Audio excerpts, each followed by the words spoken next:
चंचळ झाली म्हणतील मज, कवना सांगू हे जीवीचे गुज. बाप रखुमादेवीवर विठ्ठला वाचून नेणे, बाप रखुमादेवीवर विठ्ठला वाचून नेणे. सतत राहणे याचे पायी, चंचळ झाले म्हणतील मज, कवना सांगू हे जीवेचे गुज. विठ्ठल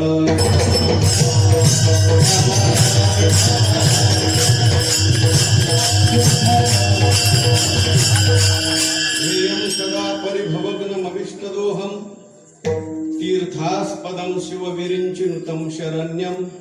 नृत्यार्तिहं प्रणतपाल भवाब्धिपोतं, वंदे महापुरुष ते चरणारविंदं. पांडुरंगा करू प्रथम नमन, दुसरे चरणा संतांचिया. त्यांच्या कृपादाने कथेचा विस्तारू बाबाजी सद्गुरु दास तुका. नमो ज्ञानेश्वरा, नमो ज्ञानेश्वरा.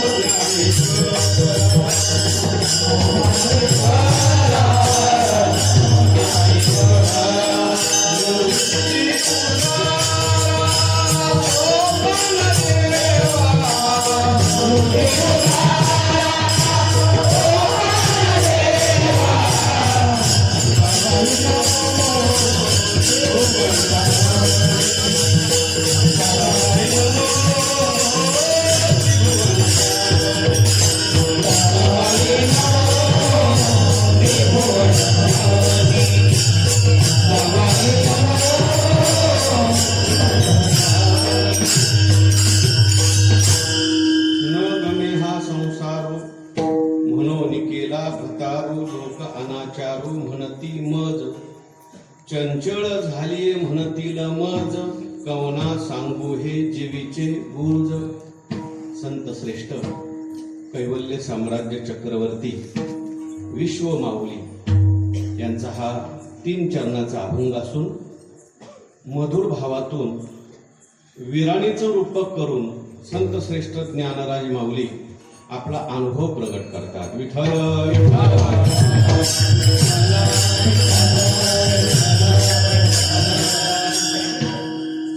भगवान श्री पंढरीश पांडुरंग परमात्मा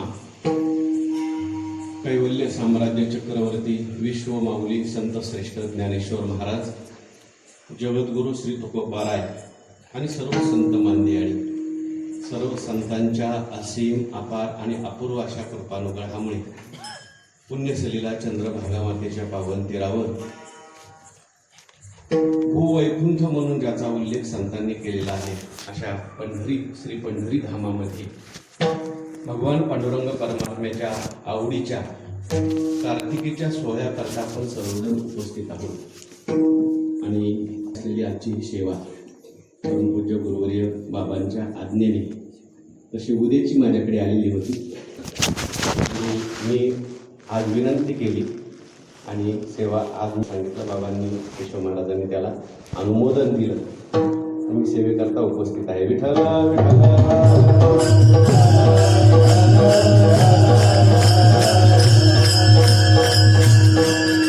सर्वप्रथम या ठिकाणी अभंगावर काही विशेष मी चिंतन करणार आहे असं नाही. अधिकारवाणीने आपल्या सर्वांच्या समोर काही बोलावं अशी माझी योग्यता नाही, अधिकार नाही. पण सर्व संतांच्या सहवासात विशेष करून बाबा या ठिकाणी उपस्थित आहेत. आपल्या गुरुकुलचे सगळे गुरुजन उपस्थित आहेत. हे सगळे गुरुबंधू आहेत. हे गुरुबंधूंच्या सहवासामध्ये ज्येष्ठ श्रेष्ठ सहवासामध्ये ज्ञानराज माऊलींचे काही शब्द समजून घेण्याचा अल्पसा प्रयत्न आहे. विठ्ठल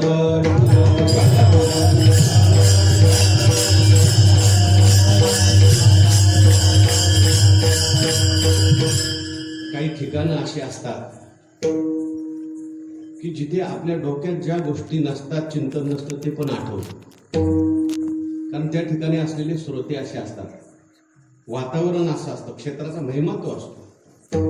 आपण जरी चिंतन करून गेलं नाही, असंच आपण बोलायला लागलो तरी आपल्या मुखातून असं काहीतरी येतं. ते आपल्या मुखातलं नसतं, त्या ठिकाणी असलेले श्रोते मंडळी किंवा गुरुवर्य मंडळी असतात त्यांचं असतं. त्यांनी फक्त संकल्प करायचा, याच्या मुखातून हे निघालं पाहिजे, येऊ शकतं. त्यांच्या संकल्पामध्ये, त्यांच्या आशीर्वादामध्ये ती ताकद असते. आणि काही ठिकाणं अशी असतात जिथे आठवून गेलेलं सगळं विसरून जातं, काही आठवत नाही. अनेक ठिकाणी मला असा अनुभव येतो, जिथे ज्ञानेश्वरी पाठ असणारे श्रोते असतात, आपल्या आपोआप ज्ञानेश्वरीच्या ओळी आठवतात. संगीताचे जाणारे लोक असतात, भजनाची सेवा करणारे लोक असतात. माधव महाराज आज आलेले आहेत, सकाळी इतकी गोड चाल म्हणली काकड्यामध्ये. संगीताची तज्ज्ञ मंडळी असल्यानंतर आपोआप नसलेलं आपल्याला आठवतं. चाली काय आठवतात. ज्ञानेश्वरी पाठवाले आहेत, या ठिकाणी मंडळी आहेत, सगळी गुरुबंधू मंडळी. तेव्हा सर्वांच्या सहवासात चिंतन एवढ्याच करता करायचं की आपलं जे चिंतन आहे शब्दाच्या दृष्टीने का होईना योग्य व्हावं. विठ्ठल विठ्ठल.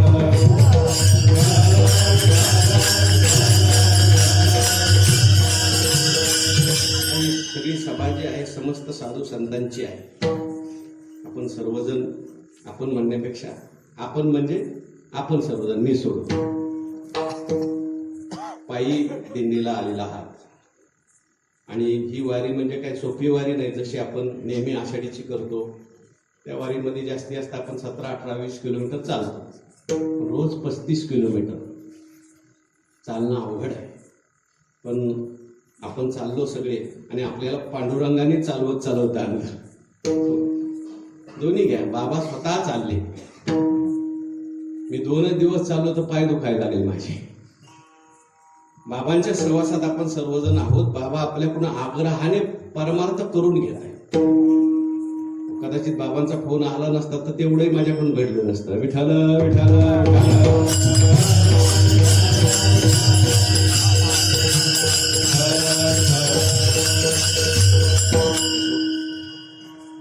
संत श्रेष्ठ ज्ञानराज माऊलींचा आपण अभंग निवडलेला आहे. या निमित्ताने पांडुरंग परमात्म्याचं वर्णन आपल्याला करायचं आहे.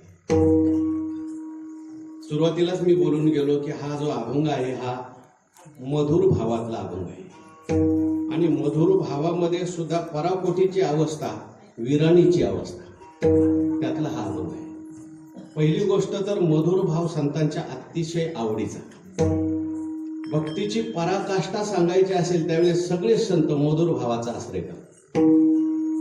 मधुर भावाच्या संबंधाने साहित्यशास्त्रकारांनी किंवा साहित्याच्या किंवा रसाच्या दृष्टीने थोडंसं चिंतन असं केलंय की मधुर भावामध्ये सगळ्या रसाचा अंतर्भाव आहे. विठ्ठल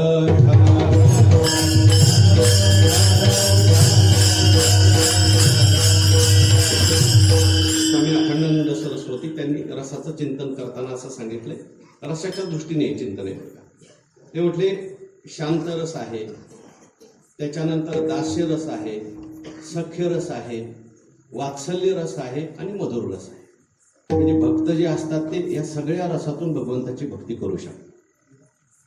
काही भक्त जे असतात ते शांत रसातून भक्ती करतात.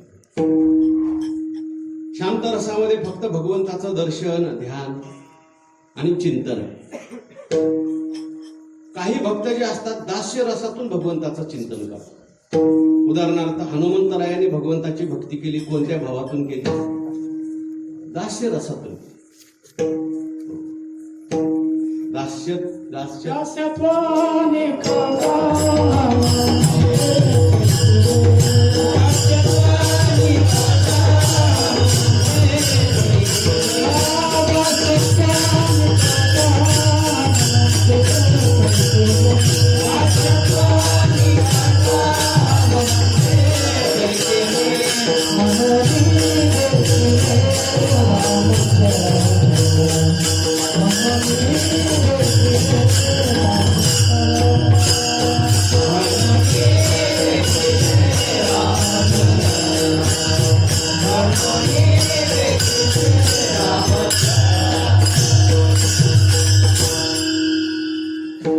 अर्जुन महाराजांनी भगवान परमात्म्याची भक्ती केली ती सख्य भावातून केली. नंद, यशोदा, देवकी, वसुदेव या सर्वांनी जी भगवंताची भक्ती केली ती वात्सल्य भावातून केली. वात्सल्यामध्ये सुद्धा 2 प्रकार आहेत, पितृवात्सल्य आणि एक शिशु वात्सल्य. भगवान परमात्मा आपला मुलगा आहे असं म्हणून देवाची भक्ती करणं, शिशु वात्सल्य, पितृवात्सल्य. आणि भगवान परमात्म्याचे आपण मुलं आहोत अशाही भावाने भक्ती करता येते. विठ्ठल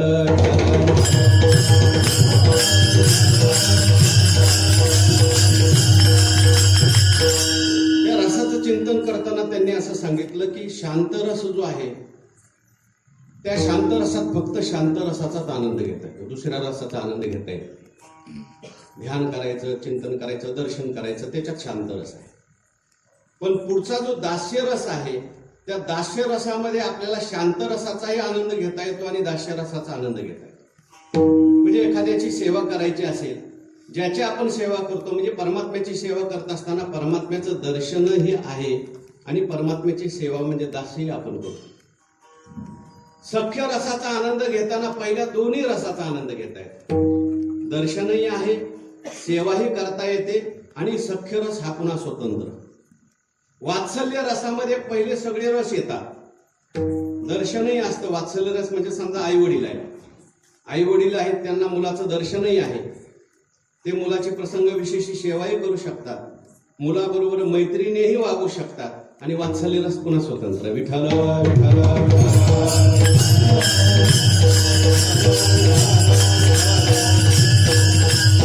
परंतु हा जो मधुर रस आहे त्यांनी असं वर्णन केलं की या मधुर रसामध्ये हे सगळ्या रसाचा आनंद घेता येतो. मधुर रस म्हणजे पती आणि पत्नी यांचं प्रेम किंवा प्रिय आणि प्रियकर यांचं प्रेम. देवाशी आपल्याला हे लावायचं आहे. देवाशी प्रेम करताना म्हणून जिथे जिथे भगवान परमात्म्याने मला भक्त किती आवडतो हे सांगत असताना याच संबंधीच्या ओव्या आलेल्या. तो वल्लभा मी कांतू ऐसा पडी, अर्जुना तो भक्तू तोची योगी तोची मुक्तू, तो वल्लभ हा मी कांतो ऐसा पडी. म्हणजे किती मला तो आवडतो हे सांगताना वल्लभ आणि कांतो आणला देवा. किंवा तैसे ते माझे कलत्र हे जाणेचे, कायसेनी न लजे तयाचे मी असं म्हटले. कलत्र शब्दाचा अर्थ कुटुंब. विठ्ठल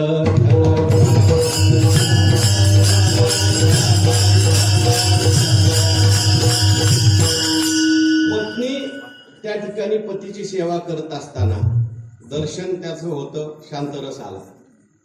सेवा करत असते, दास्य रस आला. प्रसंग विशेषी ती त्याची मित्र बनते, सख्य रस आला. आजारी पडलेला असेल त्याची आई होते, वात्सल्य रस आला. आणि मधुर रस पुन्हा स्वतंत्र आहे. म्हणून संतांनी मधुर रसातून भक्तीची पराकाष्ठा सांगत असताना जे अभंग लिहिले ते मधुर रसातून जास्त लिहिले. ज्ञानोबरायांच्या आवडीचा रस जर कोणता असेल तर मधुर रस आहे.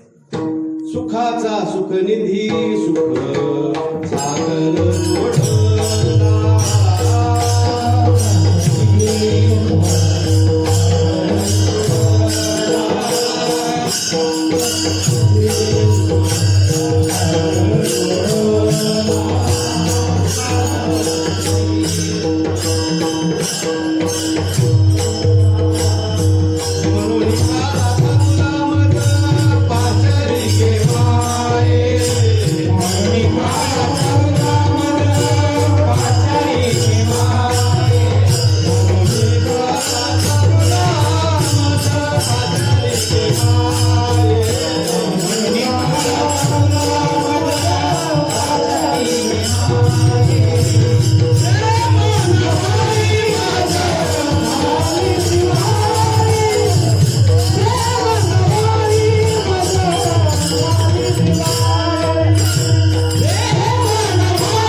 परमात्म्याची भक्ती, पराकाष्ठेची भक्ती कोणी केली सांगत असताना नारद महर्षींनी सुद्धा उदाहरण देत असताना यथा व्रज गोपिकांना पुराणामध्ये अशी कथा आली की एकदा अर्जुनांनी का उद्धवांनी तक्रार केली देवाकडे, देवा आम्ही काय तुमचे भक्त नाही का, सारखं तुम्ही आपलं त्या गोपींचं नाव घेता. बऱ्याच वेळेला एखादी व्यक्ती जर सगळे लोक असतील आणि एकाच व्यक्तीचं नाव घेतील तर बाकीच्यांना असं वाटतं आम्ही नाही का, आम्ही तुमचे काय भक्त नाही का, आम्ही सुद्धा तुमचे भक्त आहोत, काय त्या गोपींचं विशेष आमच्यापेक्षा आहे. तेव्हा भगवान परमात्मा म्हणतात अर्जुना तुला कळणार नाही. श्लोक असा आलेला आहे निजांगमपिया गोप्यो ममेति समुपासते ताभ्याम परम नमे किंचित निगूढ प्रेम भाजनम. अरे अर्जुना, या गोपी ज्या आहेत त्या स्वतःच्या शरीराला निजांगम अपिया गोप्यो ममेति समुपासते, म्हणजे आपलं जे अंग आहे, शरीर आहे, ते सुद्धा कृष्णाचं अंग आहे असं म्हणून त्याची उपासना करतात. विठ्ठल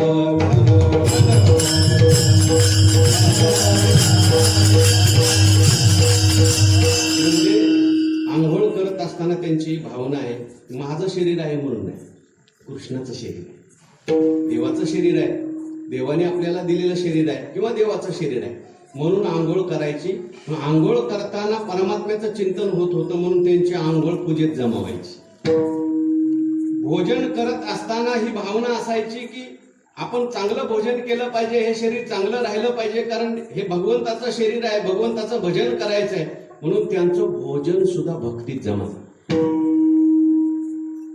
त्या नटत होत्या, थटत होत्या, वस्त्र अलंकार परिधान करत होत्या, सर्व काही करत होत्या. शुकाचार्यांनी त्यांच्या नटण्याचं वर्णन केले. आपण जर तो भागवत ग्रंथ वाचायला घेतला, गीता प्रश्नाचे 2 भाग काढलेले, कधी कधी 3-3, 4-4 पानं शुकाचार्य त्या गोपिकांच्या नटण्याचं वर्णन करतात. सामान्य माणसाला शंका येते, शुकाचार्यांसारखे विषय जिनोनी जन्मले जे शुकाधिक दादुले, शुकाचार्यांना हे सगळं वर्णन करायची काय कारण? ज्ञानोबारायांनी त्याचं संगती लावली. विषय जिनोनी जन्मले जे शुकाधिक दादुले, विषय वानिताची झाले भाट तयाची. म्हणजे त्यांचे जे विषय होते ते विषय नव्हते, ती भक्ती होती. त्याचं नटणं, थटणं, अलंकार परिधान करणं हे सगळं देवाकरता होतं म्हणून ते भक्तीत जमा झालं. आपली पूजा भक्तीत जमा होईल की नाही सांगता येत नाही, आपलं भजन भक्तीत जमा होईल की नाही सांगता येत नाही, कारण कदाचित त्याच्यात दुसरा हेतू असेल. तुकोबारायांनी वर्णन केलं, एक विषय तो सकळांचा, एक विषय तो सकळांचा,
मधुर भाव मी सांगत होतो.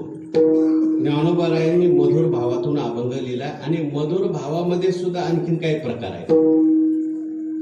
मधुर भावामध्ये काही विरहिणी आहेत, काही विहरणी आहेत आणि काही विराणी आहेत. विठ्ठल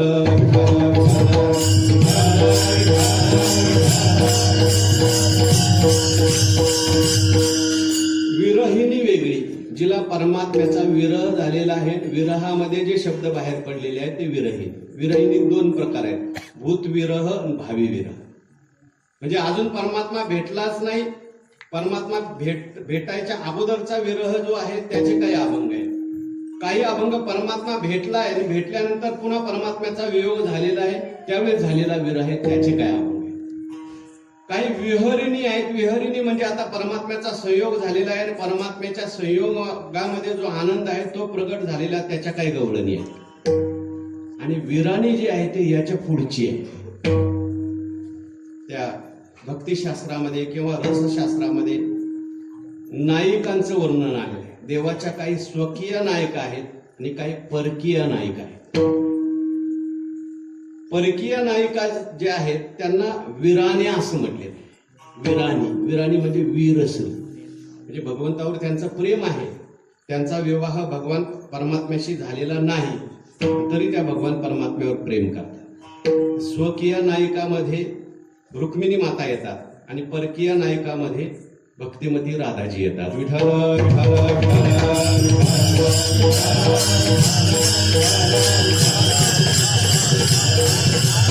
परकीयामध्ये सुद्धा दोन प्रकार सांगितले. कन्यकाश्च परोढाश्च परकीया द्विधा स्मृता म्हटले. म्हणजे काही कन्या आहेत अजून ज्यांचा विवाह झाला नाही, भगवंतावर प्रेम करतात. आणि ज्यांचा विवाह झालेला आहे पण तरी सुद्धा त्यांचं आतोनात भगवान परमात्म्यावर प्रेम आहे, अशा ज्या काही नायिका आहेत त्यांना विराणी असं म्हटलेलं आहे. किंवा त्यांच्या संबंधाने हे व्यभिचारी भावातले अभंग आहेत असं म्हटलं. कारण स्वकीय नायिका आहेत त्यांना प्रतिबंध नसतो प्रेम करण्याकरता, काही मर्यादेतलं प्रेम असतं. पण परकीय नायिका प्रतिबंध सगळे झुगारून प्रेम करतात. विठ्ठल विठ्ठल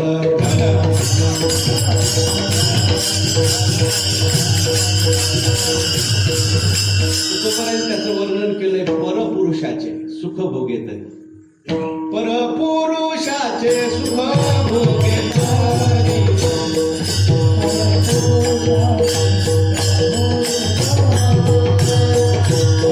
परपुरुषाचे सुख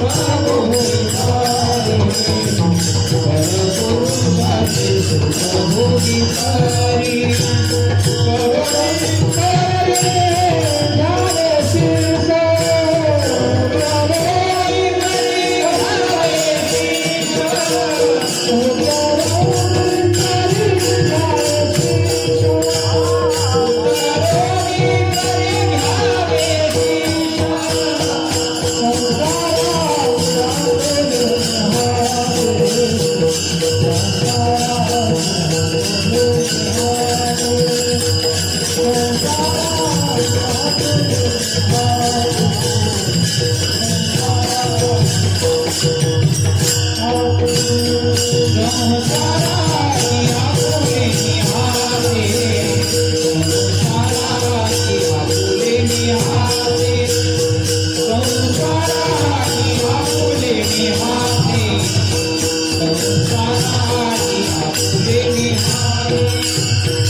सगळे व्यभिचार भावातले अभंग आहेत. सगळ्याची भूमिका एकच आहे बरं का. लॉकडाऊन मध्ये सगळे अभंग लिहून काढले. नुसतं लिहून काढून होत नाही बरं का, कुठेतरी प्रयोग करावा लागतो आणि एकदा होऊन चालत नाही. म्हणून मी मुद्दाम या वारीमध्ये हा अभंग घेतला. तिसरी वेळ आहे. विठ्ठल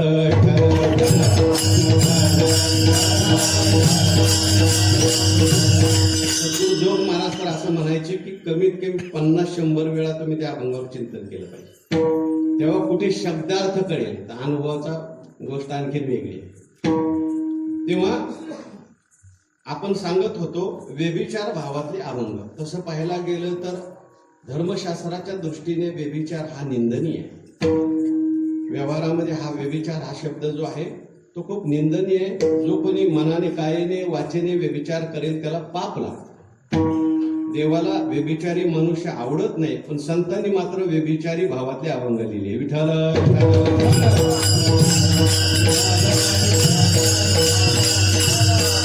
वैकुंठवासी परमपूज्य भोलेबाबांनी जी शांताराम गेली त्याच्यामध्ये हा अभंग आहे परपुरुषाची. त्याच्यामध्ये गोष्ट लिहिली की देवाला सुद्धा थोडासाही व्यभिचार सहन झाला नाही. आपल्या बहिणीच्या मनात आलेलं थोडंसं पाप सुद्धा देवाला सहन झालं. बाबांनी गोष्ट लिहिलेली आपल्याला सगळ्यांना माहिती आहे.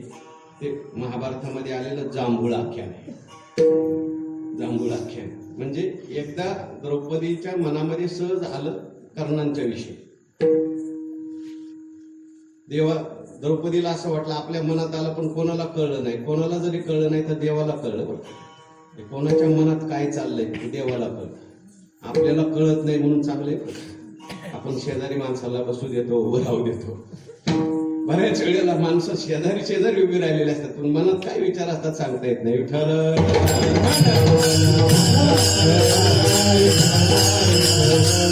तसं कोणी नाही. सगळी संतांची सभा आहे. देवाला कळालं आणि देवाचा असा स्वभाव आहे, आपल्या भक्ताच्या अंतकरणात आलेलं पाप असेल, अहंकार असेल, देवाला तो सहन होत. देव लगेच तो दूर करण्याचा प्रयत्न करत असतो. अभक्ताचा एवढा दूर करत नाही बरं का. अभक्ताचा फुगा फुगवत राहतो. फुगू द्या, फुगू द्या, फुगू द्या, का एक दिवशी फुटला पाहिजे. पण भक्ताचा थोडा फुगायला लागला की देवा हवा काढून देतो. मी कुठेतरी वाचलं होतं म्हणे, दुर्जन मनुष्य किती वेळा विदाऊट तिकीट जातो, कधीच पकडला जात नाही. आणि तुमच्या आमच्यासारखा वारकरी नसलेले एखाद्या अडचण म्हणून आपण जातो मामा, लगेच पकडला जातो. कारण देवाला ते सहन होत नाही.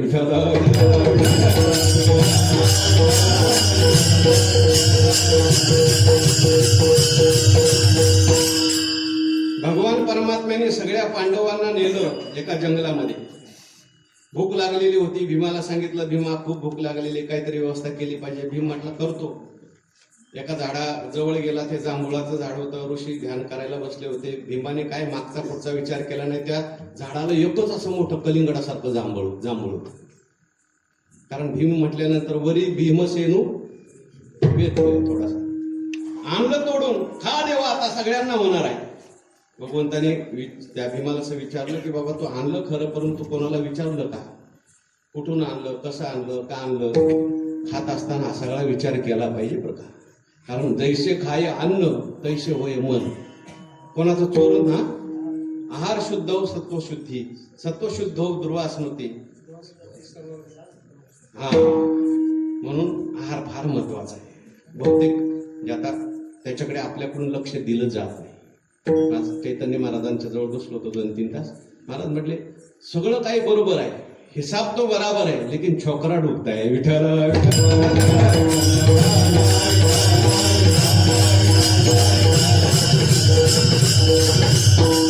माहिती आहे ना गोष्ट, हिसाब बराबर आहे लेकिन छोकरा डुबताय. सांगू का? आता गोष्टीत गोष्टी येईल, सगळ्या गोष्टीच होतील. अभंगाकडे जायचं. गुरुवारी डॉक्टर महाराज सांगत असतात, एक 2-4 हुशार माणसं नदीच्या पलीकडे जायची होती आणि शिकलेली होती. मला वाटतं इंजिनिअरिंगचे विद्यार्थी असावे. चव्हाण साहेब निघाले. त्या नदीतून पलीकडे जाताना ते म्हटले आता प्रत्येकाची उंची वेगवेगळी आहे. कोण 4 फुटाचा आहे, कोण 5 फुटाचा आहे, कोण 6 फुटाचा आहे. ते म्हटले आपण सगळ्याची ॲव्हरेज उंची काढू म्हणे, आणि नदीची सुद्धा ॲव्हरेज उंची काढू म्हणे. नदीची ॲव्हरेज उंची काढली. ती उंची जी होती ती त्या ठिकाणी 5 फूट आली. म्हटले आता 5 फूट नदीची ॲव्हरेज उंची आहे म्हणजे खड्ड्याची, तर आता आपल्याला जायला हरकत नाही, आपण सगळे जाऊ शकतो. पण आता सगळे जायला लागले, त्या 4 फुटाचा बुडायला लागला ना. विठ्ठल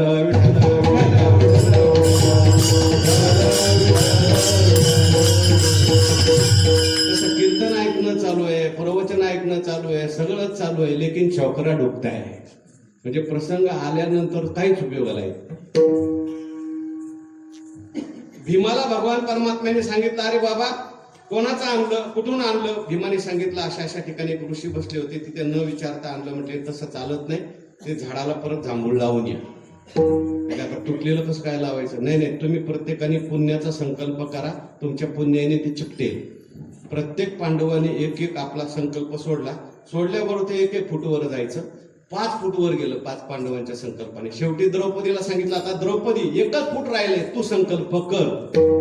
द्रौपदीने संकल्प केला, वर गेलेलो खाली पडलं. द्रौपदीला भगवान परमात्म्याने विचारलं, काय गडबड आहे का द्रौपदी? ते म्हटले कशाला आता उडं करता, तुम्हाला माहिती आहे ना, जाकली मूठ 1.25 लाखाची राहू द्या. विठ्ठल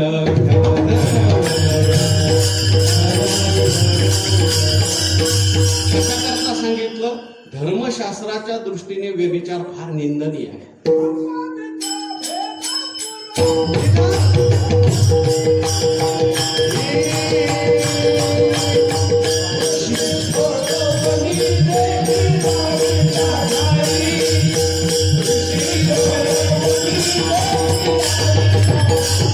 आम्ही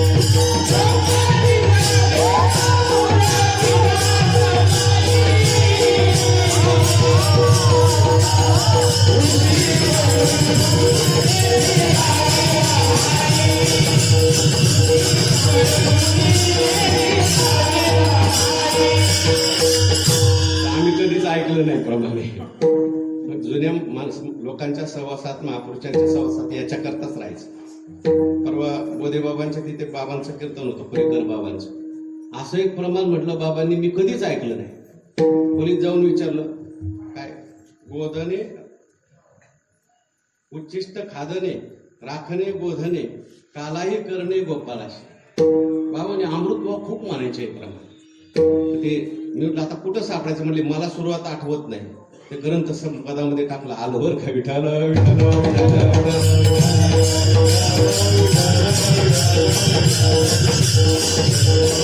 बाबांना एवढा आनंद झाला, म्हणजे मी सुद्धा सुरुवात आठवत होतो. ते कुठलं आहे कोणाचं आहे नेमकं, एकनाथ महाराजांचं आहे.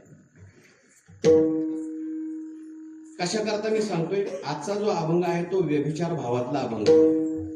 संतांनी व्यभिचाराचं समर्थन केलंय, किंबहुना वर्णन केलं. तुका म्हणे त्यांचा धन्य व्यभिचार, साधिले अपार निज सुख.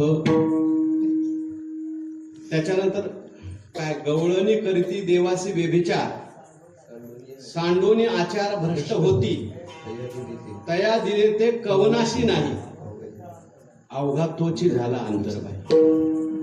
हा व्यभिचार ज्ञानोबराय का सांगतात? हा व्यभिचार आपल्या सगळ्यांच्या जीवनात घडावा तरच आपलं कल्याण आहे. म्हणून ज्ञानोबराय म्हणतात, मी माझ्या जीवनात व्यभिचार केला, तुम्हीही करा. कसा व्यभिचार केला, कोणाबरोबर केला, अभंगाचं पहिलं चरण.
सांगतात, मी सुद्धा माझ्या जीवनामध्ये व्यभिचार केला.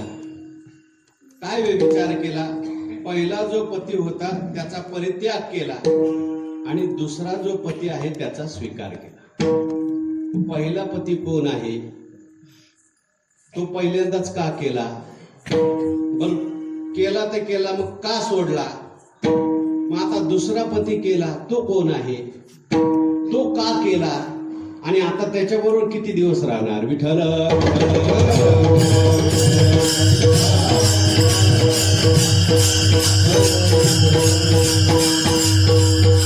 तर पहिल्या पतीचा उल्लेख करत असताना ज्ञानोबारायांनी संसारू हा शब्द वापरला.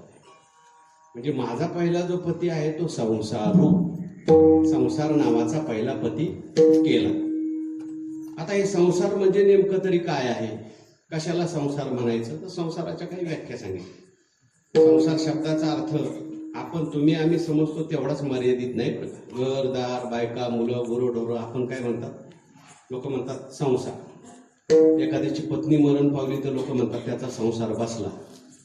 काही नाही, 4-5 महिन्यात परत उभा राहतो, दुसरं लग्न करून टाकतो.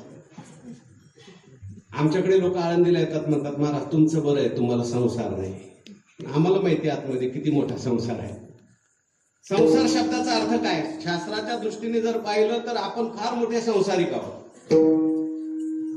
संसार शब्दाचा अर्थ अनेक व्याख्या आलेल्या आहेत, मला ते लांबवायचं नाही. आपल्याला दुसऱ्या पतीचं जास्त वर्णन करायचं, पहिल्या पतीचं जास्त वर्णन करायचं नाही, कारण त्याचं वर्णन करून काय फायदा आहे. फक्त तो कळण्याकरता वर्णन. विठ्ठल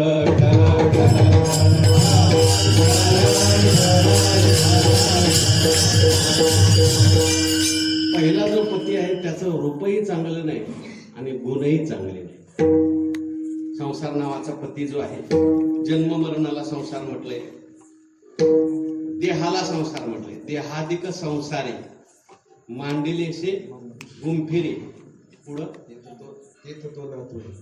वागोरे वारा जायचा. ज्ञानी मनुष्याचं लक्षण सांगताना सांगितलंय की देहादिक जे संसार आहेत, जसा वाघरेत वारा अडकत नाही तसा तो अडकत नाही.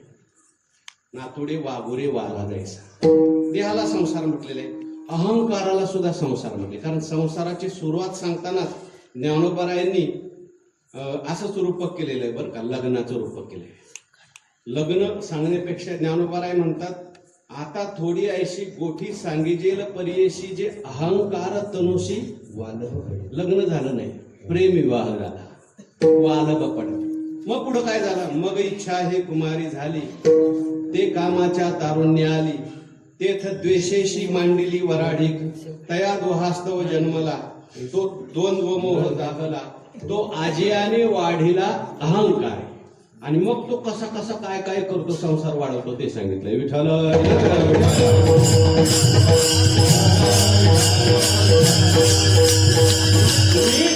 हे अशा अहंकारापासून संसार सुरू झाला.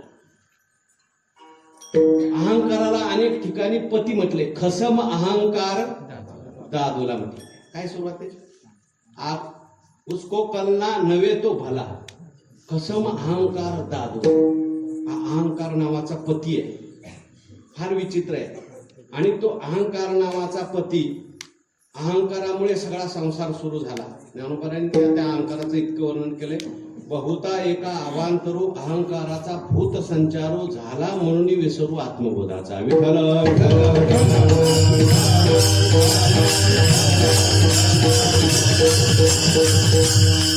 कोणाला रूपाचा अहंकार, कोणाला गुणाचा अहंकार, कोणाला संपत्तीचा अहंकार, कोणाला सत्तेचा अहंकार, कोणाला विद्वत्तेचा अहंकार. काही लोकांना अहंकार नाही याचाच कारण. मी बोललो होतो, पंडित राम किंकरजी, त्यांनी असं लिहिलं, एखादा मनुष्य स्टेजवर जाऊन बसतो त्याला अहंकार होतो, मी वर बसलो म्हणून. आणि एखाद्याला किती वर बस म्हटलं तर तो चपलीत जाऊन बसतो, खालीच बसतो, त्याला अहंकार असतो मी नम्र आहे म्हणून.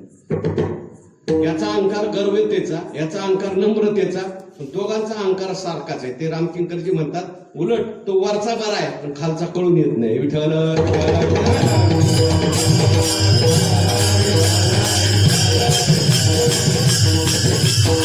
भोगाचा अहंकार, नवे नवे त्यागाचा अहंकार, फार अहंकार आहे. म्हणून ज्ञानोबारायांनी व्याख्या करताना अशी व्याख्या केली, जे त्यागलंय ना ते सुद्धा त्याग. येन तेजसी तम अपि त्यज, त्यागिल्याचे ध्यान राहिले अंतरी. मी त्याग केला हे सुद्धा ध्यान नाही, ते सुद्धा स्मरण नको. एवढी बारीक व्याख्या कुठेच नाही. विठ्ठल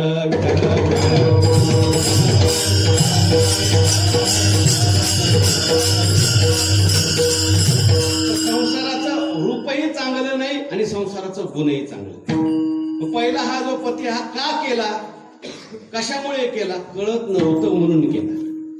अज्ञान एक रूढे तेने पोहम विकल्पाचे मांडे मग विवरोनी कीजे पुढे देहो हम ऐसे. हा संसार आपल्या मागे लागला त्याला कारण जर काय असेल तर अविद्येची निदान किंवा व्यामोहाची सेजे बळिया अविद्या निद्रित होईजे दुःस्वप्न हा भोगीचे जन्म मृत्यू. हा परमात्माची परी दुसरा परी अहंकार निद्रा निदसुरा. विठ्ठल विठ्ठल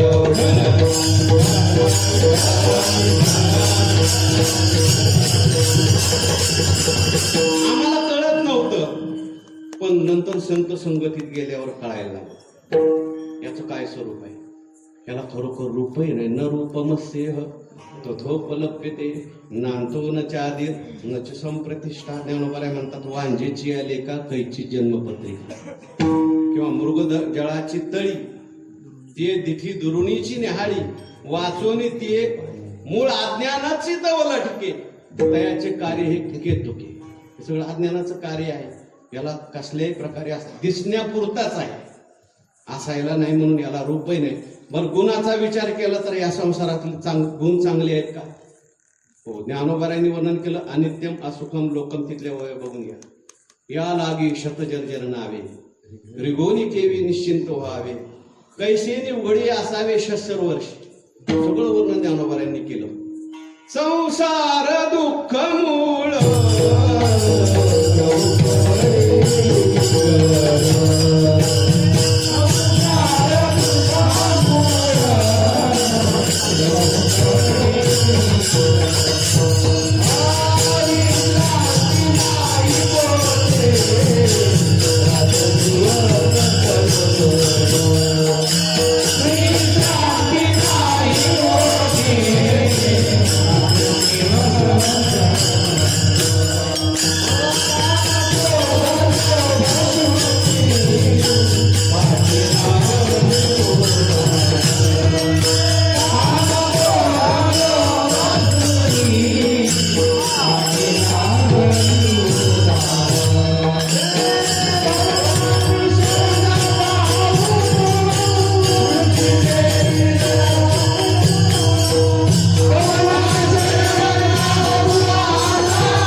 मग संसाराच्या आडवा माझी मग महादुःखाच्या घेतली दांडेवरी असं. हो म्हणजे संसाराचं स्वरूप असं आहे. हा जो पहिला पद पण हे कधी कळालं सुरुवातीला कळत नाही. जोपर्यंत संत संगतीत गेलो नाही जोपर्यंत कीर्तन श्रवण परत केलं नाही गुरुकृपा झाली नाही तोपर्यंत हा संसारच गोड वाटतो. हो काय ज्ञानोबारायांचे शब्द आहे ते अंतर्नियनती बापुडे म्हणून अगत्य सेवने घडे सांगे पुये पंखीचे किडे काय चिडे. त्या विषयात दुःखची जीवा दुखिया दुःखाची जीवा जे विषय कर्दमीचे दर्द भोग जळीचे जळचर सांडिती. गेल्यानंतर संसाराचं स्वरूप कळलं त्याचे सगळे गुण कळले आणि मग ज्ञानोबाराय म्हणतात मला हा नकोसा वाटायला लागला. नाथ महाराजांचं भारुड आहे. दादला नको ग बाई मला दादला नको ग बाई मोडकेशे घर तुटकेशे छप्पर देवाला देवघर नाही. मोडकं घर म्हणजे मृत्यू लोकातले भोग तुटकं छप्पर म्हणजे स्वर्गातले भोग. हे कधीतरी तुटणार आहे खाली यावं लागणार आहे. देवाची भक्ती नसेल तर हा संसार दादला मला नको.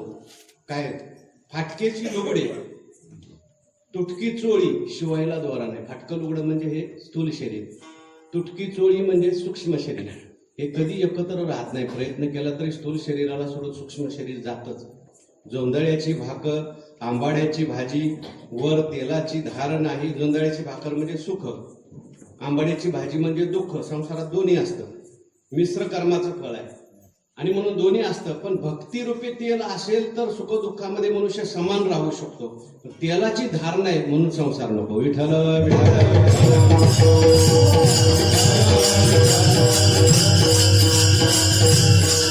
म्हणून याला सोडला आणि तुमची नवीन सोयरी कोणी केली? म्हणजे संतांनी केली. संतांनी नवीन म्हणून केला भ्रतारो. मी नवीन केला तो भ्रतारो आहे. म्हणजे खरा मालक, खरा स्वामी, खरा पती तोच आहे. बाकी सगळे प्रकृती आत अडकलेले आहेत आणि देवच खरा पती आहे. विठ्ठल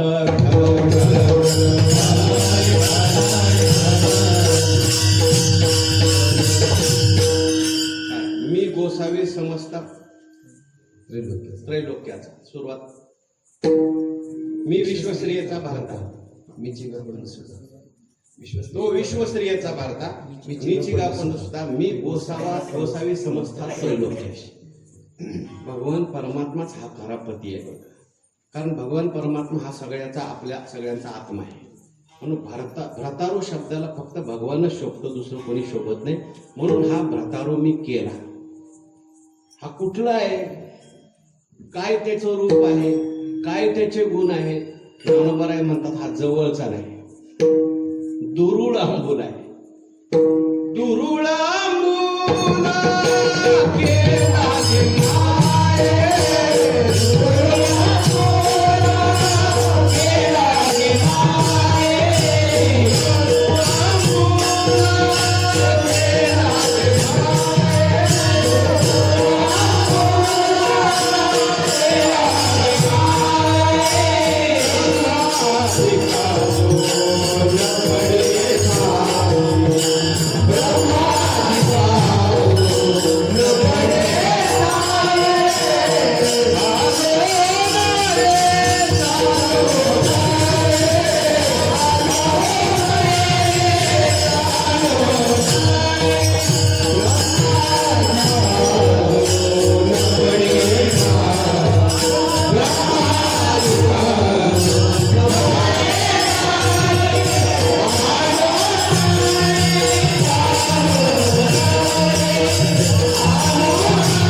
पाहिलं तर फार जवळ आहे.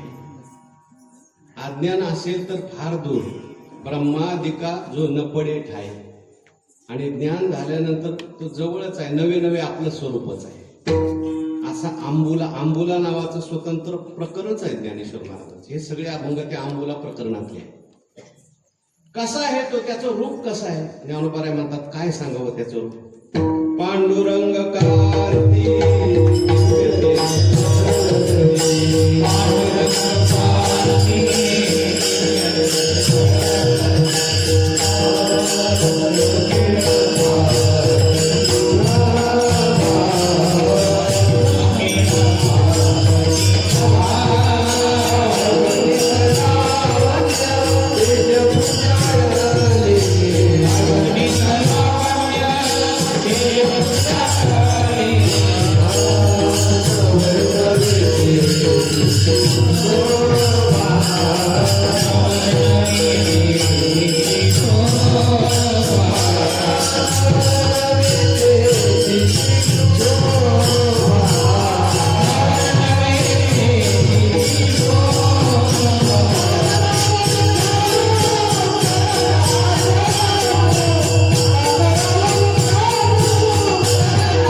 कार्ती सामान्य रूप आहे. पण भगवान परमात्मा या ठिकाणी जे उभे राहिलेले आहेत विटेवर, ते अलौकिक असं रूप घेऊन राहिलेले आहेत. देवाचं जे रूप आहे ते प्रकृतीच्या पलीकडचं रूप आहे. आपलं रूप आहे ते प्रकृतीचं रूप आहे. आपलं सौंदर्य वेगळं आणि देवाचं सौंदर्य वेगळं. आपलं सौंदर्य जे आहे पुरुषाचं स्त्रीला आवडेल, स्त्रीचं पुरुषाला आवडेल, पुरुषाचा पुरुषाला कदाचित आवडेल, स्त्रीचं स्त्रीलाही आवडेल. पण आपलं सौंदर्य पशुपक्ष्यांना आवडतं. तुम्ही पाहिलं का एखादी म्हैस चाललेली आहे रस्त्याने, आणि एखाद्या पुरुषाकडे वटारून बघायला लागली, बघत राहील नाही, बघितलं तरी सुद्धा मला अजून याने खायला का आणलं नाही, पाणी का पाजलं नाही म्हणून बघत असेल, प्रेमाने कधी बघणार नाही. पशु पक्ष्याच्या सौंदर्याच्या कल्पना वेगवेगळ्या आहेत, पण असे पशु पक्षी जरी असले तरी सुद्धा त्यांना भगवान मात्र सुंदर दिसत होते. गायी असतील, पक्षी असतील, सगळे असतील, सगळ्यांना देव सुंदर दिसत होते, कारण देवाचं सौंदर्य जे आहे प्रकृतीच्या पलीकडचं आहे. रूप पाहता डोळ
सौंदर्याच्या ज्या काही कल्पना आहेत त्याच्यामध्ये आमच्या स्थापत्यशास्त्रानुसार इंग्रजीमध्ये त्याला सिमिट्री म्हणतात. समानता जिथे असेल तिथं सौंदर्य असतं. एखादी इमारत बांधायची असेल तर दरवाजा बनवल्यानंतर ह्या बाजूला खिडकी केली आणि या बाजूला जर केली नाही तर ते घर सुंदर दिसत नाही. इकडे खिडकी पाहिजे, जेवढ्या आकाराची पाहिजे तेवढीच, त्याच अंतरावर एवढ्या आकाराची तिथे खिडकी पाहिजे. समान असेल तर सुंदर दिसतं. म्हणून भगवान परमात्म्याचं हे सगळं काय समान आहे. काय समानतेमध्ये माणसाची वृत्ती आपोआप स्थिर होते. विठ्ठल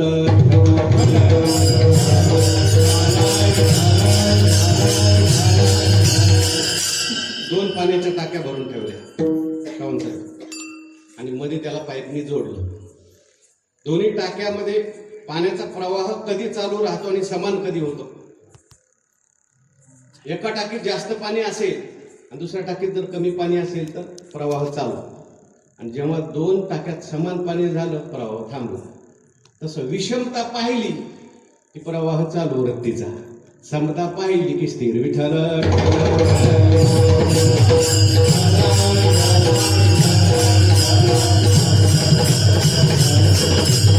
देवाने समान रूप धारण केलं. पाय समान, हात समान, डोळे समान, दृष्टी समान, सगळं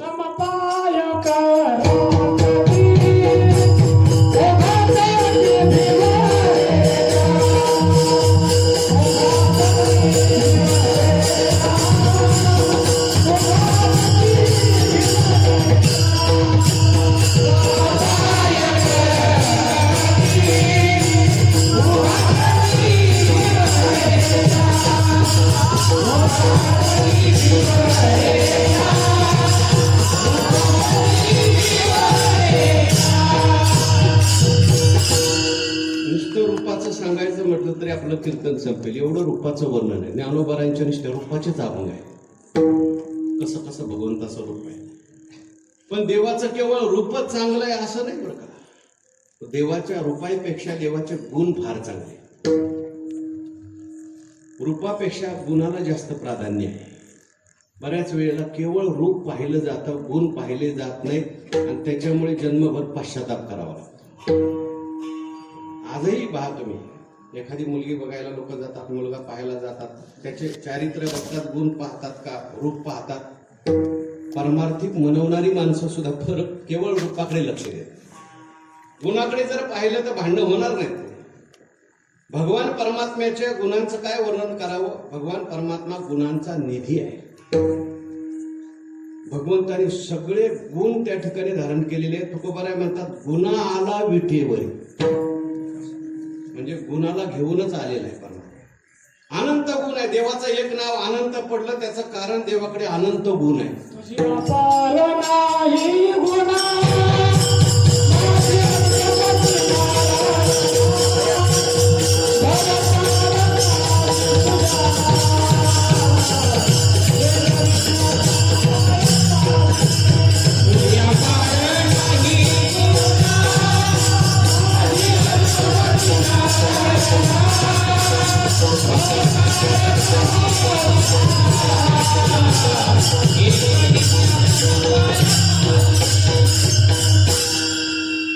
देव आपल्या मनात येण्याचं प्रमुख द्वार जर कोणतं असेल तर ते कर्ण आहे.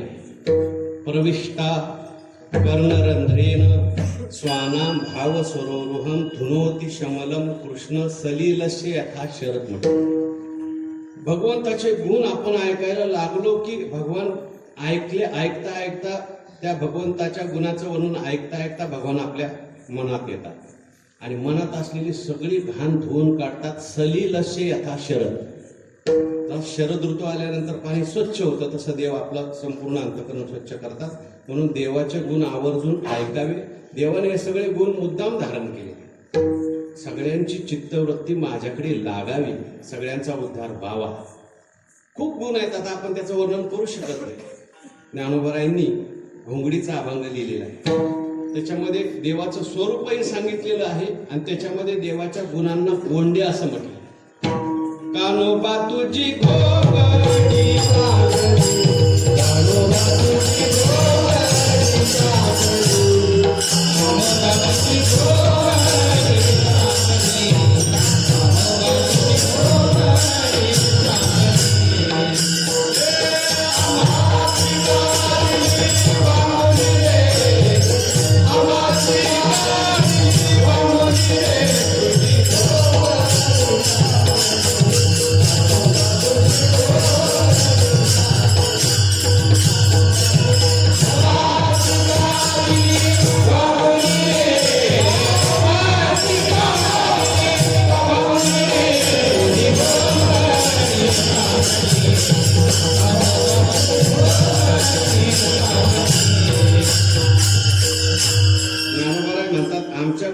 मटेरियलही खराब आणि डिझाईनही खराब.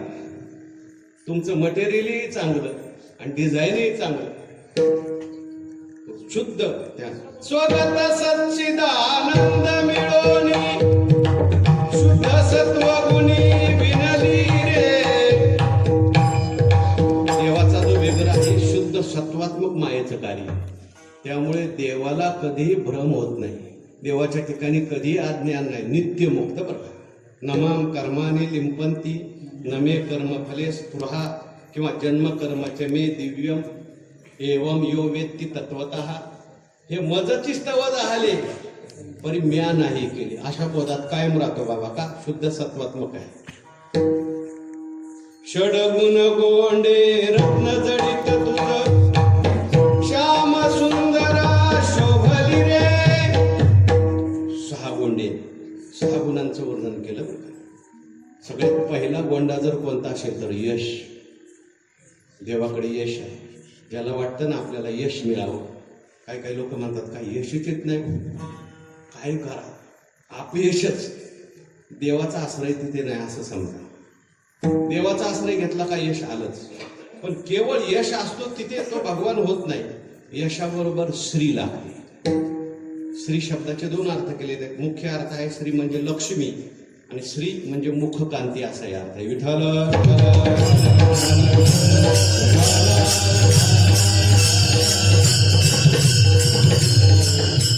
जिथे भगवान असतात तिथे लक्ष्मी माता आपोआप असतातच. राम अवतारामध्ये सीता मातेच्या रूपाने लक्ष्मी आहे. कृष्ण अवतारामध्ये रुक्मिणी आई साहेबांच्या रूपाने लक्ष्मी आहे. वामन अवतारामध्ये छत्रीच्या रूपाने लक्ष्मी आहे. दत्त अवतारामध्ये कामधेनूच्या रूपाने लक्ष्मी आहे.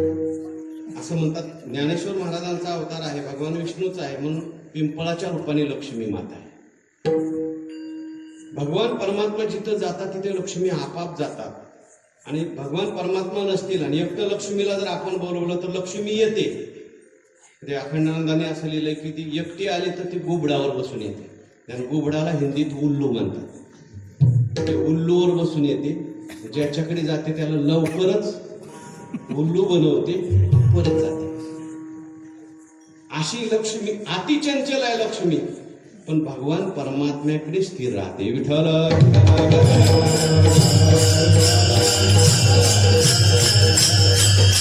नुसतं यश आहे आणि स्त्री आहे म्हणून भगवान होत नाही. कित्येक लोक असे आहेत ज्यांच्याकडे यशही आहे आणि स्त्री आहे. तिसरा गुण महत्वाचा असावा लागतो. देवाचा तिसरा गुण आहे औदार्य. औदार्य म्हणजे आपल्याकडे जे आहे, यश असेल, स्त्री असेल, दुसऱ्याला देण्याची वृत्ती. काही काही लोकांच्याकडे भरपूर असतं, पण देण्याची वृत्ती असतेच. असत धन असू द्या, गुण असू द्या, विद्या असू द्या, असून चालत नाही, देण्याची वृत्ती लागते. विठ्ठल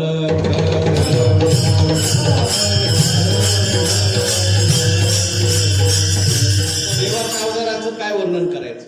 ज्ञानोबरांनी खूप ठिकाणी देवाचं अवतारी सांगितलं. तुझी अवतारे जाणं स्वतंत्र, तू आसनकादिकाचे निमाने, ऐशी अपराधा शिशुपाळा. तू आपण पे ठाव दिला, बाकीचं नाही देत, आपण पे ठाव. आपलं स्वरूप देणं हे सगळ्यात अवघड गोष्ट आहे. बाकीचं देऊ शकतो, पण भगवान आपलं स्वरूपच देऊन टाक.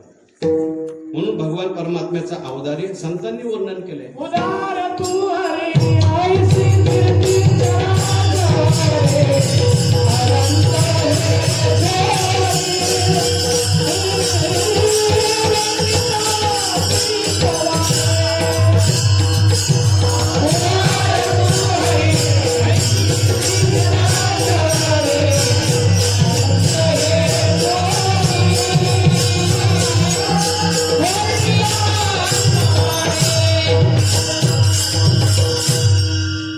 इथे पांडुरंग परमात्म्याचं जे रूप आहे हे जास्त उदार आहे.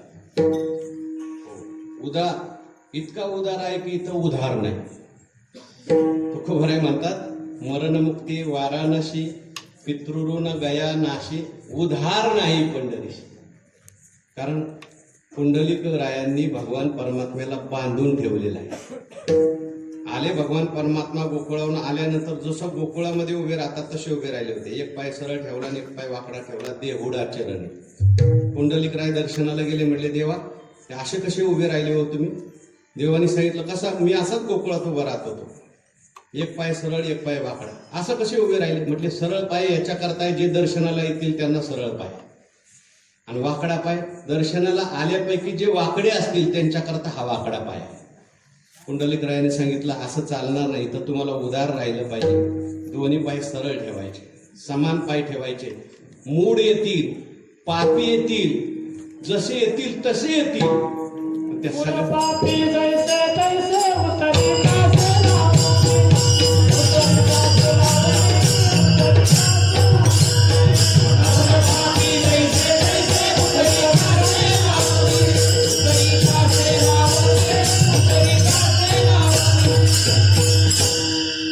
नुसतं अवदारी आहे, यश आहे, स्त्री आहे ना अवदारी आहे, त्याला देव म्हणाल का? भगवान म्हणता येईल का?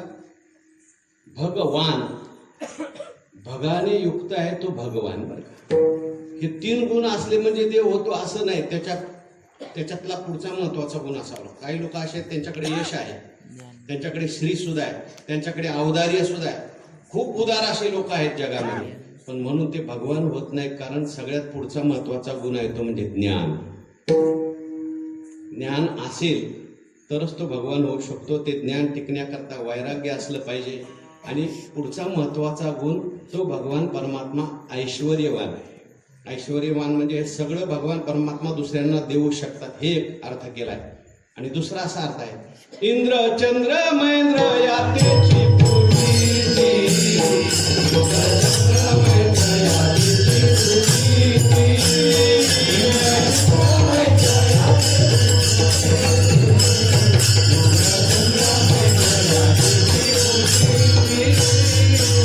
शास्त्रीय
नगमे हा संसारू मनोनी केला भ्रतारू.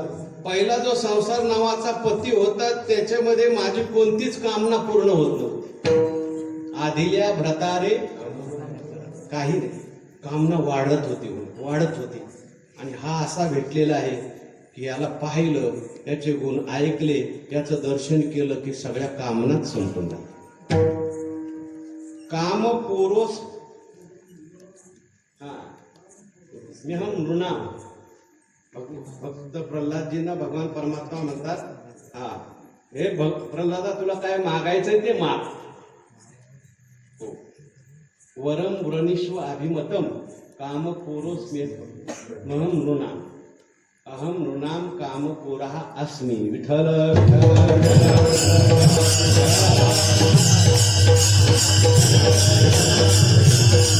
म्हणजे कामना शिल्लक राहत नाही. असा मी भ्रतारोग केला, त्याच्याविषयी जर बोलायला लागले तर कीर्तन आता संपलेलंच आहे त्याच्याविषयी. पण लोकदृष्टीने जर पाहिलं तर लोकांना माझं हे करणं आवडलं नाही. लोक अनाचारू म्हणती मज. लोक म्हणतात की अनाचार केला. काय लोक बोलतात दुसऱ्या चरणात सांगितलं, चंचळ झाली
यांनी अनाचार केला.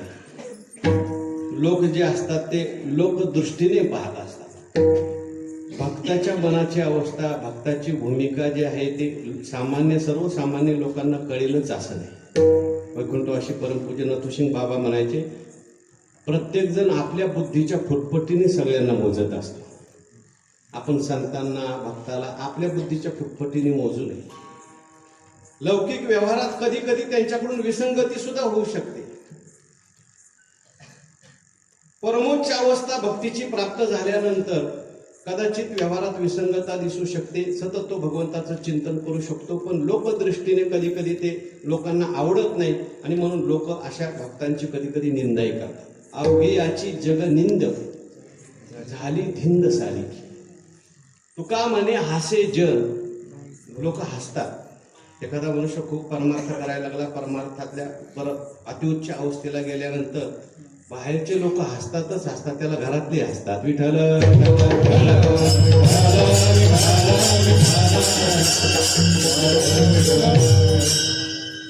आता आपण इथे आलो काय आपल्याला सगळे चांगले म्हणत असतील का? काय काय लोक म्हणतात यांना कोरोना कळतं की नाही. आता इथे सगळे आलेले आहेत या वारीला, सगळे निष्ठेचे आहेत बरं का. कोरोनाचं संकट असताना सुद्धा आपण सर्व या ठिकाणी आलो, पायी आलो. ही निष्ठा आहे. निष्ठेशिवाय येऊ शकत नाही माणसं. पण लोक बोलणारे जे असतात, असं कुठं जमतं का, असं कुठं होतं का, हेही केलं पाहिजे तेही केलं पाहिजे असं सांगणारे जे असतात. क्वचित असे सांगणारे असतात की तुम्ही परमार्थच केला पाहिजे. विठ्ठल विठ्ठल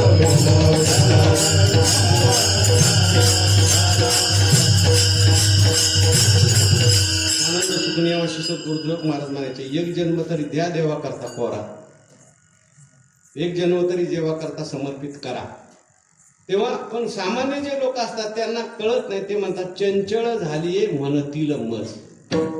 चंचळ झाली असं म्हणतात, म्हणजे कधी हे केलं कधी आता ते करायला लागली. भक्तीच्या संबंधाने सुद्धा सारखा परमार्थ करते, वाचन करते, नाही तीर्थयात्रा करते, तर लोक म्हणतात चंचळ झाले. म्हणजे लोकदृष्टी आहे ते. काय महाराजांचा अभंग आहे, आयसा हा लौकिक. लोक चांगल्यालाही चांगलं म्हणत नाहीत आणि वाईटाला चांगलं म्हणत नाही. म्हणून तेजोनिया जन भक्ती करा सिद्धांत आहे. चंचळ झाले. परमपूज्य गुरुवर्य भोलेबाबांनी त्या मालिकेमध्ये दुर्वास ऋषींची आणि नारद महर्षीची गोष्ट लिहिलेली. म्हणजे नारद महर्षी राधिका भक्तिमती राधाराणीचं दर्शन घेऊन निघाले आणि दुर्वास ऋषी भेटले. कुठे गेले होते म्हणले, श्री राधाराणीच्या दर्शनाला. म्हणजे त्यांच्या दर्शनाकरता तुम्हाला कळतं का काय नारद महर्षी? अहो लोक त्यांच्याबद्दल काय काय बोलतात. नारद महर्षी त्या ठिकाणी म्हणायला लागले, दुर्वास महाराज असं आहे, लोकांचे बोलणं जे आहे आपण डोळ्याने पाहायचं कानाने ऐकायचं, याच्यात फरक असतो. लोक काय बोलतील, कोणाला काय सांगता येईल, काही बोलतात लोक. तुम्ही प्रत्यक्ष जाऊन पहा, त्यांचा अधिकार किती श्रेष्ठ आहे. दुर्वास ऋषी गेले, त्यांचे ते अष्टसात्विक भाव पाहिले. त्यांनी दुर्वास ऋषींची सुद्धा राधाराणीने पूजा केली.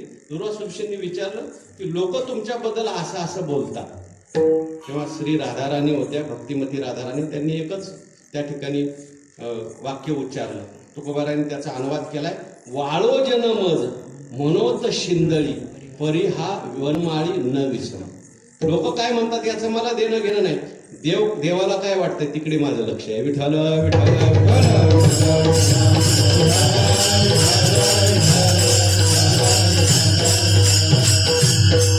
म्हणून चंचळ झालीये म्हणतील मज, कवना सांगू हे जीवीचे गुज. माझ्या मनातलं गुज कोणाला सांगू? कारण गुज सांगण्याकरता सुद्धा अधिकारी मनुष्य पाहिजे. ज्ञानोबराय म्हणतात, सुमनु आणि शुद्धमती अनिंदकू अनन्य गती पै गोप्यही तया प्रती चावळीचे सुखी. कोणालाही आपलं गुह्य सांगायला लागलो आपण, ऐकून घेतात आणि त्याचा चुकीचा प्रचार करतात. विठ्ठल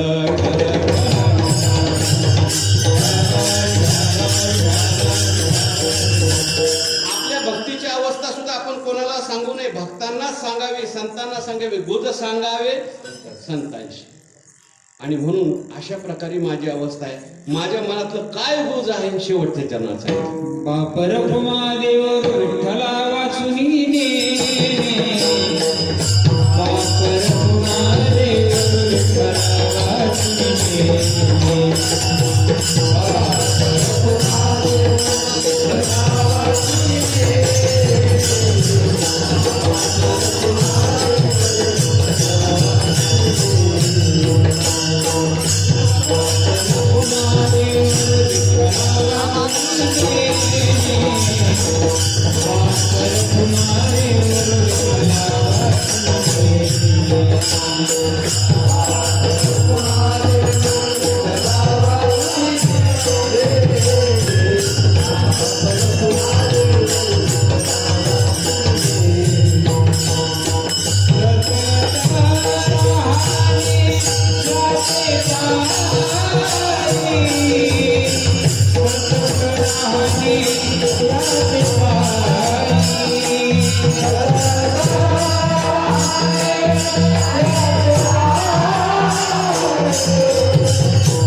वाचून नेणे.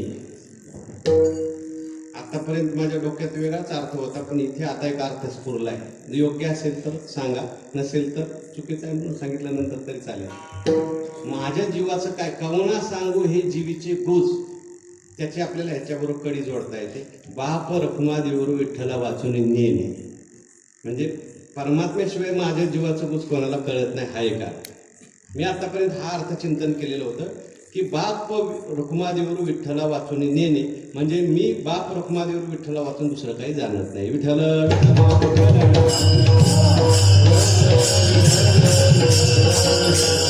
चिंतन आपल्याला करता येतं. हा बाप आहे, त्याच्यात नंतर रखुमादेवीवर आहे, नंतर विठ्ठल आहे आणि नेणे शब्दाचा खूप विस्ताराने याच्यावर चिंतन. हा बाप आहे सांगण्यामध्ये, आमचा बाप आहे, तू गुरुबंधू पिता, तुची आमची इष्टदेवता, तुची सदा रक्षदा आपले किंवा विठ्ठल बाप माय चुलत.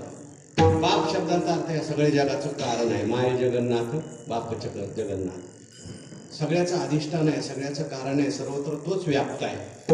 एवढं असून सुद्धा केवळ निर्गुण रूपाने व्याप्त आहे असं नाही, तर सगुण आहे. रखुमा देवीवर आहे म्हणजे आपल्या भक्तांचं वरण करणार आहे, भक्तावर प्रेम करणार आहे. आणि असा असून सुद्धा तो विठ्ठल आहे. विदा ज्ञानेन ठान शून्या काय लाती गृह्णाती ती विठ्ठल आहे. विदा ज्ञानेन ठान शून्या लाती गृह्णाती इति विठ्ठला म्हणजे जे ज्ञान विहीन आहेत, काय ज्ञान विज्ञान हीनानां मूढानां पापिनामपि दर्शनाते भवेन मोक्षा प्रार्थयामी मुहुर्मुहुः. पुंडलिकाचं वाक्य. ज्यांना कसलंच ज्ञान नाही, विज्ञान नाही, ज्ञान नाही, काय नाही, पण आशांचा जो स्वीकार करतो तो विठ्ठल आहे. म्हणून त्या विठ्ठला वाचून नेणे, नेणे शब्दातून अनन्यता सांगितलेली आहे. नेणे शब्दातून परमात्मा स्वरूपाला जाणलेलं आहे, आता दुसरं काहीच नाही हे सांगितलेलं आहे. आणि सतत राहणे याचे पाही म्हणून आता त्या परमात्मा स्वरूपामध्ये निर्गुण स्वरूपामध्ये राहणार, केवळ निर्गुण स्वरूपातच राहणार असं नाही, तर सगुण परमात्म्याच्या पायाजवळ राहणार म्हणजे त्याची भक्ती करणार. ज्ञानेश्वर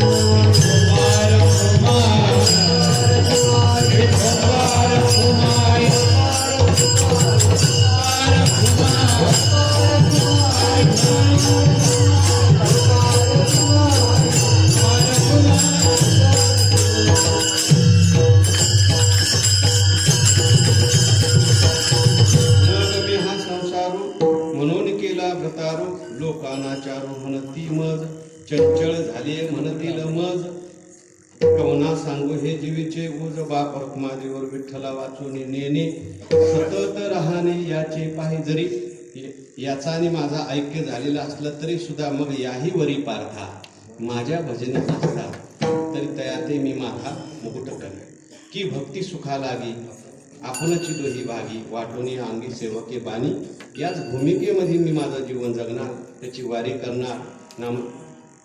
वारी म्हणजे पायवारी नामस्मरण करणार, चिंतन करणार, सेवा करणार, भजन करणार, असा विचार आपल्या सगळ्यांच्या जीवनात घडावा आणि आपल्याला सगळ्यांना भगवंताची प्राप्ती होऊन भगवंताची अखंड सेवा घडत राहावी अशी भगवंताच्या चरणी प्रार्थना करूया. या ठिकाणी उपस्थित असलेल्या साधू संतांना प्रार्थना करूया आणि आपली जी सेवा आहे, थोडंसं वेळेचं उल्लंघन झालं त्याच्याबद्दल क्षमा प्रार्थनीय आहे. आपण या सेवेला वाणीला याच ठिकाणी विराम देऊ. विठ्ठल ज्ञानेश्वर